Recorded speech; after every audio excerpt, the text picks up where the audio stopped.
What is going on? So before we get started on this weekend's video, I just want to give a huge shout out and big thank you to all of the people that have messaged me, that have commented, subscribed, and that have asked me questions about the progress on the wagon.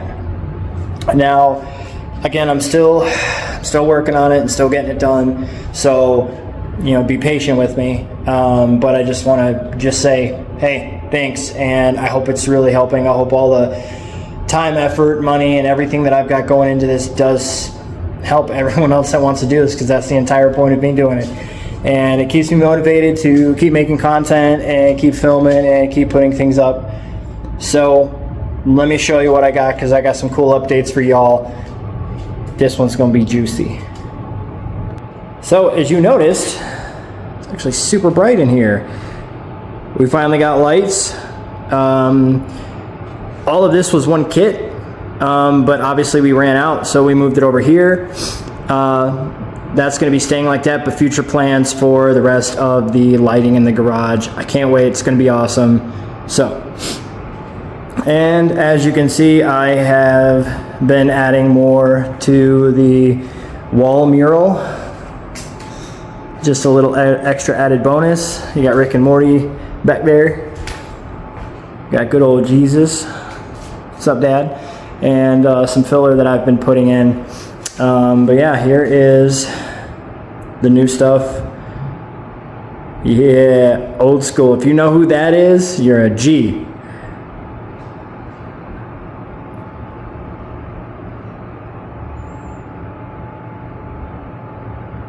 But anyways, enough of this awesome wall. Let me show you guys what I have done. Now, I want to show you guys something that I printed and I custom made. I modeled these and I made these because, well, I kind of needed them. So I made these right here to mount this back to the firewall. And as you can see, there are little mounts all over. And I made these right here, and that is super sturdy. That is not going anywhere. It's actually shaking the car. But yeah, I 3D printed those and I made those. I'll show you guys just a little bit of the prototypes that I made right here. This is ASA filament, and I just made basically solid bushings for the shifter box. And then I made these little ones right here, as you can see right there, to zip tie the harness to. So that way you can run a zip tie around these. And these right here, they're sturdy, they're not coming off. If anybody needs these for their wagon, or these specifically for their EFs or their Civics, let me know, and I don't mind helping out. But believe it or not, this is actually not even fully screwed down. I drilled the rib nut wrong for that one, so it doesn't sit exactly flush. But these are all solid infill. And yeah, so we're going to be doing more stuff like this, me and Evan, or Evan and I, as far as designing and making things. He's going to be making stuff for his EG-Civic, and then I'm going to be doing stuff for the EF line chassis. As you can see, there is a tuck going on here. And speaking of tuck, let's go over what we've gotten done so far, kind of as a recap. So this is your passenger side here. And now on this passenger side specifically, you will need to extend pretty much everything.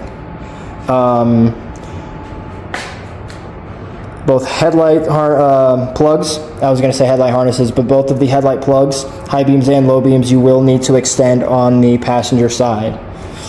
You will need to extend both of the blinker and or indicator plugs for sure. That's the other headlight one. Now this light right here is for the bumper, for that down there. If you choose to run that, it's not necessary, but I mean, if you decide to, there you go. Now let's move over to the driver side, and I will show you everything that I've done on the driver side and what we're going to be doing with the rest of it. So as you can see, it came out of the door grommet and kind of sneaked around there, goes up, and then I put the ground right there. Now, for me specifically, why I kept these two plugs here, these are to your washer solvent sprayers. Now, I will be using a aftermarket washer solvent sprayer, and I know that one of these plugs will be going to it. I'm just not sure which one yet, because they're both spade connectors, as you can see. So that's what those are there for. Now this right here, this specific wire went to the old brake booster sensor for low brake fluid. Like when your pads get low and then your fluid gets low and then the little sensor tells you, but this is a ground that goes directly here. So it's always good to have an extra ground when I want to do something. I have just an extra ground pretty much chilling, and I can pretty much put it wherever I want and it's there. So I opted to keep that. Now generally you don't have to keep these, but if you're doing the same thing like what I'm doing, then you know, more power to you. As far as your headlight plugs go, I did have to extend those, not by much, but you do have to extend those. Now, and also another key thing to realize is, mind you, I didn't have bulbs when I did the headlight tuck. And yeah, I could have looked it up online to verify, but I couldn't figure out like exactly what. Yes, I did look at a diagram, but I ended up making the mistake of pretty much just putting these plugs here. Now, it really doesn't matter. You can depin them, because I was just like, screw it, I'll just depin them and whatever. But there are little matching fins in the lights. And if you cut those little fins out of the lights, then it really doesn't matter at that point. You can pretty much just use either plug, because that bulb went to that side and I'm using that plug with it. As you can see, it's fully plugged in because I cut the fins out of the plug. The other few things that you will have to remove from this side of the harness when doing the tuck is the other sensor wire that was down in here that went to the booster. And let's see if I, no, I can't find that. And then the horns, which is this one here. Now, mind you, if you have factory horns and you want to keep your factory horns, then obviously extend that. But given that I'm going to be using something aftermarket, I didn't necessarily need that. Hence why I kept the ground. Now I'm waiting on Amazon to drop off another package that I'm going to be using to basically do all of this here. So later today, what I'm going to be doing is I'm going to be mocking up pedals, getting the rest of the dash stuff together, and I'm getting the rest of this harness cleaned up. So I definitely want that to get done today. That's my goal, and it's going to look awesome. So when I get it done, I'll show you guys. Or I could just do some YouTube magic and it'll be done. All right. Welcome back to the channel, guys. Here's the end result of what we got done so far. Super cleaned the dash steering column support bar. Got it all painted up. Now, everything is bolted into place as it should be. So I can kind of tackle some of the wiring and things of that nature. But let's go over a recap on some things that we have gotten accomplished. Now, unfortunately, I didn't get my P-clamps in order to kind of film this, but next video these will be secured. But for right now, that's what we're working with as far as the loom goes. The back obviously still has not been touched, and we'll touch on that later. So, this is what we got going on. EF guys, EF boys, EF nation. When you tuck your wires through your door, just nick it with a blade, and you can still use this grommet. Works good. Approved. So, as far as the system goes, you guys can see my 3D printed grommets worked wonders. They're absolutely good. Again, if anybody needs a set or would like a set for whatever reason, just let me know. I'll help you out. So this is what we're working with. Everything pretty much is how it's supposed to be. I'm still working on some of the wiring. Engine's still sitting level.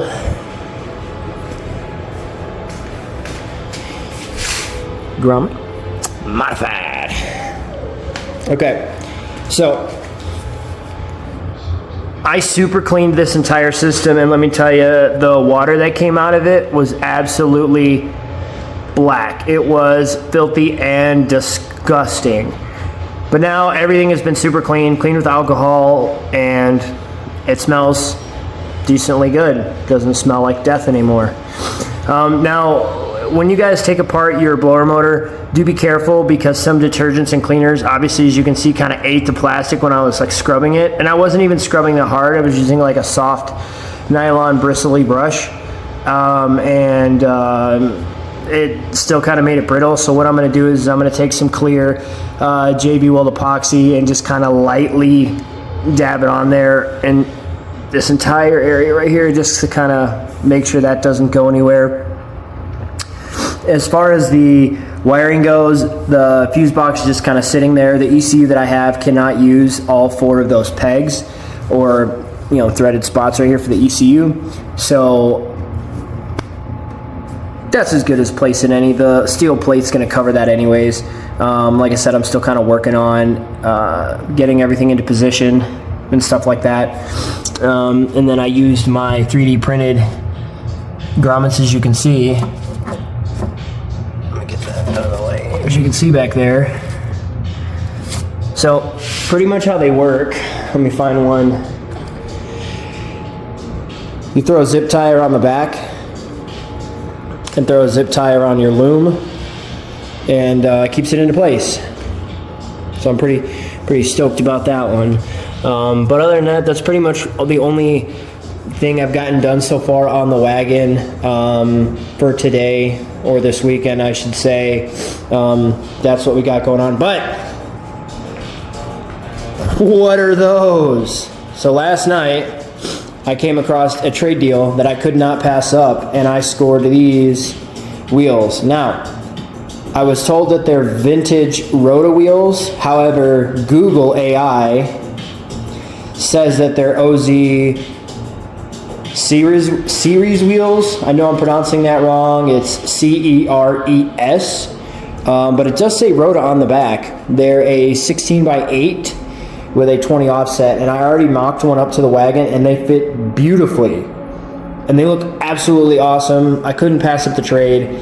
There's no bends, no cracks. The only thing I don't like about these wheels is that someone who owned these mounted them on the tire machine wrong, and as you can see, it ate the lid, and I'm really kind of disappointed in them. Come on, mechanics, you guys should know that you don't stick tire machines on machine lids.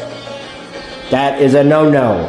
It even says on the wheel, where's it at? There's even a sticker.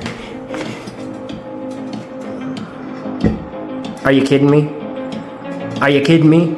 You see this and you still mess it up? That's crazy.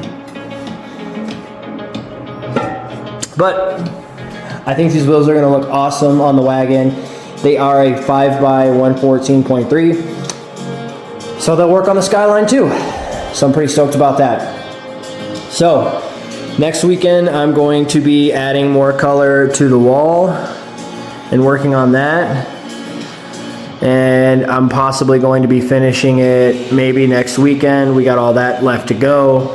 Yeah, it's gonna be fun. This thing is turning out great. If you guys are curious on what I use on this wall, I will show you.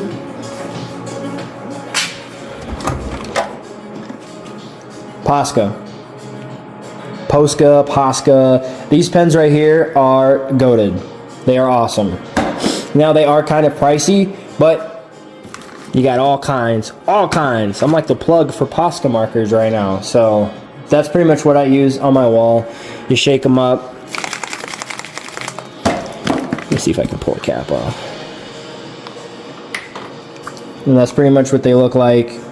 You dab it a couple times and then you draw.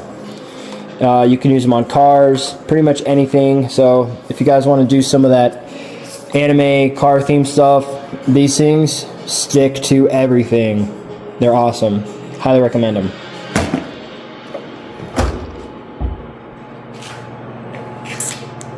But for right now, that's pretty much what we are working with as far as the wagon goes. And I'm excited. It's turning out awesome. And again, I just want to give a big shout out and a big thank you to all of the guys that have commented, shared, subscribed, hit me up on Facebook, all that stuff. I really appreciate you guys. You guys are why I continue to do this stuff, and it makes me feel good knowing that I helped somebody out. And so I just want to give a big shout out and say thank you guys. I appreciate you. Y'all are the real MVPs, and y'all are what make a YouTube channel, because without subscribers, without people that are searching for information, us content creators, we would be out of a job. You know what I'm saying? So I can't say that I'm like an official content creator. I did, start the channel, but we getting there. We out here. So again, thank you guys. I appreciate y'all, and I will catch you guys later.